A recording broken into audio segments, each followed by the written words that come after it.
श्रावण महिना म्हटलं की भरपूर सारे सण घेऊन येतो. धावपळीचे दिवस असतात. गौरी गणपती आहे, त्यानंतर आता नागपंचमी येत आहे.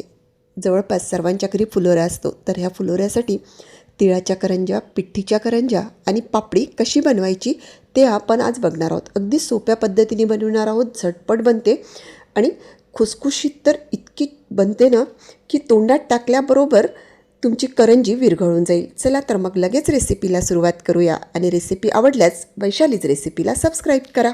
सर्वात अगोदर आपण दोनही प्रकारचे सारण करून घेऊ. तर त्यासाठी मी पहिल्यांदा गॅसवरती कढई ठेवून घेतली, गॅस सुरू करून घेतला आणि त्यामध्ये वाटीनी 1.5 वाटी भरून तीळ घालून घेतले.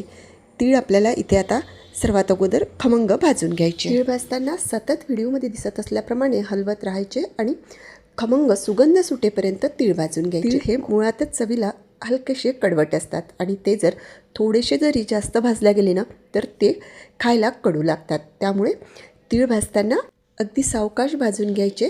आणि हे बघा, आपले तीळ हलकेसे तडतडायला लागलेले आहेत. हलकासा असा आवाज येतो आणि मस्त सुगंध गरबर सुटतो, तेव्हा समजायचं आपले तीळ भाजले गेलेले आहेत. आणि तीळ भाजण्यासाठी आपल्याला इथे हार्डली 10 ते 12 मिनटं लागतात. आणि हे बघा, इथे आपले हे तीळ भाजून झालेले आहेत. असे हे तीळ आता आपण एका प्लेटमध्ये काढून घेऊ. तीळ भाजून झालेले आहेत. आता आपल्याला यामध्ये शेंगदाणे घालून घ्यायचे आहेत. तर त्यासाठी 1.5 वाटी जर तीळ असेल तर अर्धी वाटी शेंगदाणे घालून घ्यायचे. आणि हे बघा, आपल्या ह्या शेंगदाण्यांना मस्त हलकेसे डॉट पडलेले आहेत आणि तुम्ही बघू शकता स्क्रीनवरती छान सालं तडतडत आहे. आता या स्टेजला आपण गॅस बंद करून घेतला आणि असे हे खमंग भाजलेले शेंगदाणेसुद्धा याच प्लेटमध्ये काढून घेऊ. कढई गरमच आहे. आता त्यामध्ये मी अर्धी वाटी भरून ड्रायफ्रूट्स घालून घेते. अगदी ऑप्शनल आहे. आवडत असेल तर घाला, नाही आवडत असेल किंवा घरी नसतील तर नाही घातले तरीही चालेल. हलकेसे आपल्याला हे ड्राय रोस्ट करून घ्यायचे आहे. म्हणजे यामध्ये जे काही मॉइश्चर असेल ना ते निघून जाईल आणि आपल्या करंज्या 8 दिवस 10 दिवससुद्धा चांगल्या राहतील. काजू आणि बदाम इथे हलकेसे गरम झालेले आहेत. आता हे काजू बदाम आपण एका प्लेटमध्ये काढून घेऊ. त्यानंतर आपण इथे घेतला 1 वाटी भरून खोबरा किस. त्यामुळे करंजीच्या सारणाला टेस्ट खूप छान येते. हा खोबरा किससुद्धा आपल्याला हलकासा गुलाबी रंगावरती भाजून घ्यायचा आहे. आणि अगदी काही मिनटामध्ये तुम्ही बघू शकता आपला खोबऱ्याचा किससुद्धा हलकासा लालसर रंगावरती भाजला गेलेला आहे. आता आपण गॅस बंद करून घेऊ आणि हा खोबऱ्याचा किससुद्धा एका प्लेटमध्ये काढून घेऊ. तिळाच्या करंजीचं सारण तयार करून झालं. आता आपण पिठीची करंजीचे सारण तयार करून घेऊ. तर त्यासाठी गॅसवरती आपण त्याच कढईमध्ये परत मोठ्या चमच्याने 1 चमचा भरून तूप घालून घेऊ. तूप मेल्ट झालं आहे. आता त्यामध्ये आपण गव्हाचं पीठ घालून घेऊ आणि आणखी 1 वाटी असं 2 वाटी गव्हाचं पीठ घालून घेतलं आणि खमंग गुलाबी रंग येईपर्यंत हे गव्हाचं पीठ आपण मंद आचेवरती भाजून घ्यायचं. मस्त तांबूस रंग या पिठाला येऊ द्यायचा. 4 ते 5 मिनिट झालेले आहेत आणि तुम्ही बघू शकता मस्त गुलाबी रंगावरती आपली ही कणिक भाजून झालेली आहे. आता आपण गॅस बंद करून घेऊ आणि परत 1 चमचा भरून तूप आपण यामध्ये घालून घेऊ. आणि पिठी गरमच असल्यामुळे आता ही यामध्ये अशी मिक्स करून घेऊ. भरपूर तुपामुळे आपल्या या पिठीला टेस्ट खूप छान येते.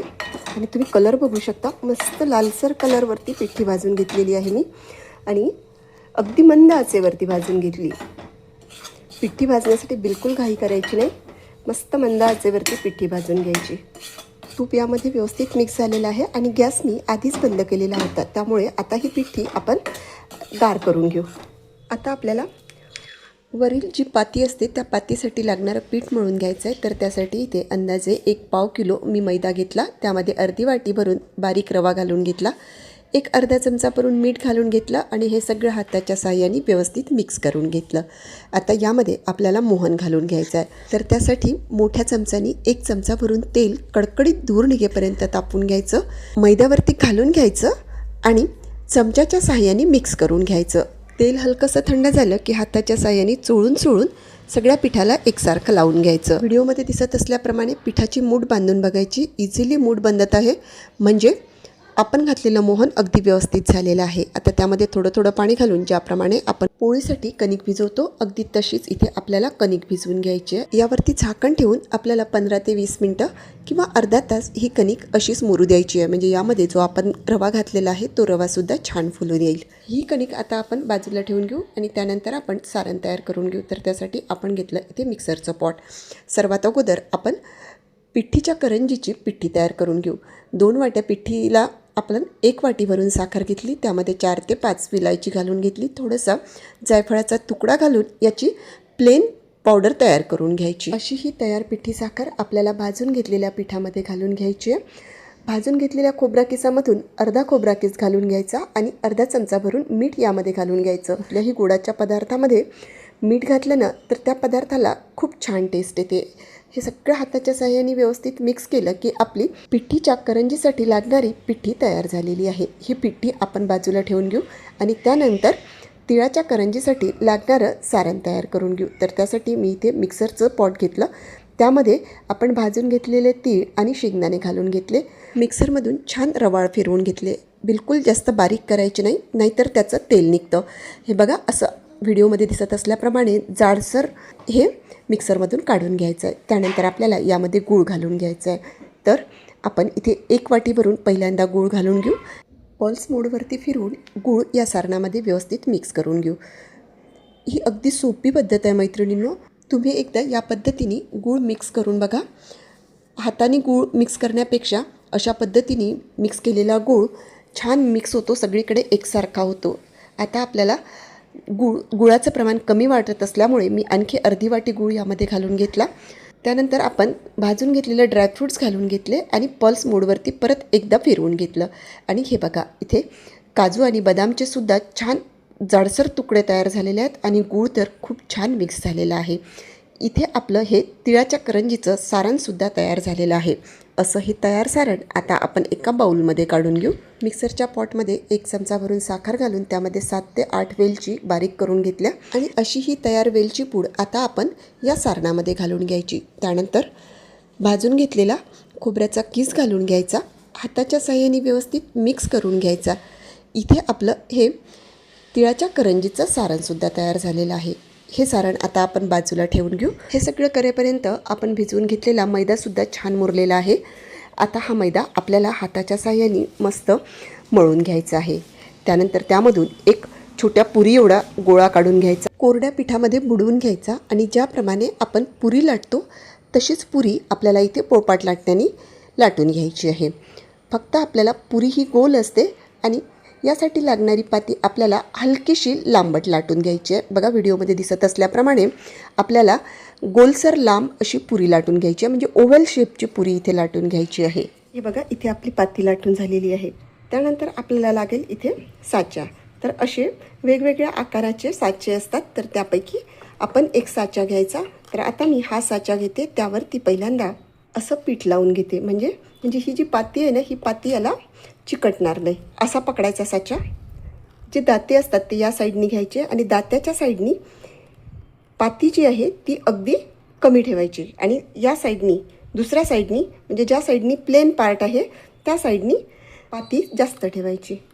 बघा, आता यामध्ये आपल्याला सारण भरून घ्यायचं आहे. सर्वात अगोदर मी तिळाची करंजी तयार करून घेते.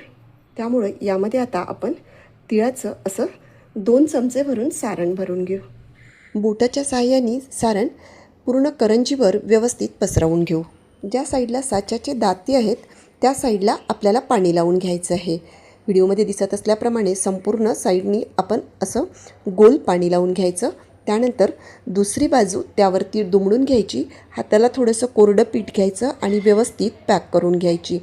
पॅक करताना हलक्याशा त्याला अशा चुड्या द्यायच्या, म्हणजे आपली करंजी दिसायला खूप छान दिसते. बघा, मस्त बारीक बारीक अशा चुड्या इथे देऊन द्यायच्या, म्हणजे छान करंजी तयार होईल. आणि व्यवस्थित बोटाच्या साहाय्याने दाबून घ्यायची. जास्तीचा जो पार्ट आहे तो काढून घ्यायचा. आणि हे बघा, इथे आपली ही मस्त करंजी तयार झालेली आहे. अशी ही तयार करंजी आता आपण प्लेटमध्ये ठेवून घेऊ. व्हिडिओ शेवटपर्यंत बघा मैत्रिणींनो. जर तुम्हाला साच्याची करंजी नसेल जमत किंवा घरी साचा नसेल तर आपण हाताच्या साहाय्याने म्हणजेच बिना साच्याची कशी करंजी बनवायची ते बघणार आहोत. अशा पद्धतीने बनविलेली करंजी तेलामध्ये अजिबात फुटणार नाही. बघा, फक्त व्यवस्थित असं प्रेस करून घ्यायचं, म्हणजे अजिबात तुमची करंजी तेलामध्ये फुटणार नाही. अशा पद्धतीने पहिल्यांदा आपण 5 ते 6 करंज्या तयार करून घ्यायच्या. ज्याप्रमाणे मी तिळाची करंजी बनवली तशीच अगदी आपण पिठीची करंजीसुद्धा बनविणार आहोत. पहिल्याप्रमाणेच मी पेढ्या एवढा गोळा काढून घेतला, हातावरती असा गोल करून घेतला. कोरड्या पिठामध्ये बुडवून याची लांब आपल्याला पोळी लाटून घ्यायची आहे. आणि हे बघा इथे आपली लांब पोळी लाटून झालेली आहे, कारण आपण इथे हातावरची करंजी बनविणार आहोत. त्यानंतर शंकरपाळ्याच्या चकरीणी याचे व्हिडिओमध्ये दिसत असल्याप्रमाणे 2 तुकडे करायचे.